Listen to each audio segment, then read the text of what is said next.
I'm like a cat with 9 lives. I come bearing good news. I went to my appointment yesterday with my dad. I met some amazing woman called Anna, and I will talk about that in another reel. I also got to speak to Davina McCall. I never get starstruck, but I got starstruck, and that's another story, so keep following for more. We went in, had my consultation with my oncologist that I trust profusely. Is that the word? We looked at my scan. The external source that had told me, because it went into my app and alerted me that my tumour had grown, had got it all wrong. The scan that I had in 2020, which they compared it to, that scan was taken straight. I'm not very good with measurements or anything like that, so bear with me. The scan that I recently had, which is where the external source told me that my tumour was growing, was looking at a scan where it was slightly taken on a slant. So when you compare the two together, which is what we did yesterday, there's no change, literally no change whatsoever. And let me tell you something, this thing that they diagnosed me with in my ear, GP surgery, he should never have diagnosed me because he's not qualified to do that. It had to be through an ENT specialist. So he shouldn't have told me what I've got because it isn't what he thought it was. And there is no operation that needs to be done. It is basically where I had radiotherapy the second time, a bone is protruding out of my ear canal and it's covered by skin.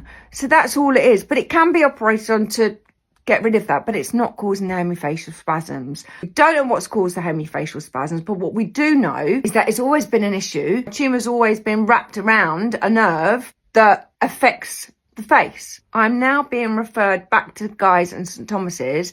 I'm going back to have a look deeper into the ear and also to see a specialist cosmetic surgeon, not for surgery, but to put Botox in my face. If you've been watching, I recently went to a therapist who gave me an amazing facial, and I've still got one more to go, but she also put Botox in my chin.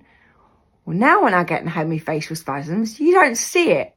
I know it's there, but you don't bloody see it. I'm just like, hello, self-love journey. Oh, love it. They are going to do it on the NHS through a cosmetic surgeon every 3 months. So I don't have to keep paying for it, which is, I mean, not being funny on them. Things are tight, really tight. Not just for me, for everybody. It's the cost of living crisis. I mean, come on. But I'm now going to get it on the NHS. And he knows what he's doing. I have so much faith. I don't know what's to come. All I know is that my tumour is still large, but it is stable. And all I know is when I told my daughter when she come home yesterday from my stepdad, oh my God, the hug I got from her and the look on her face was just something I won't forget, because I'm going to make myself remember that every single day.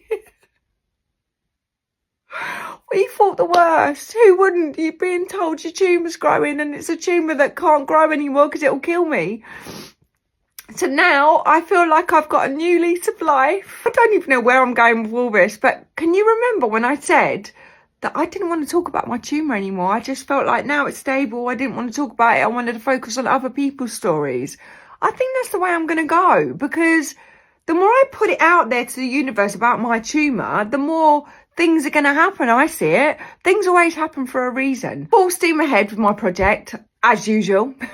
Nothing changes there. But my God, what a relief.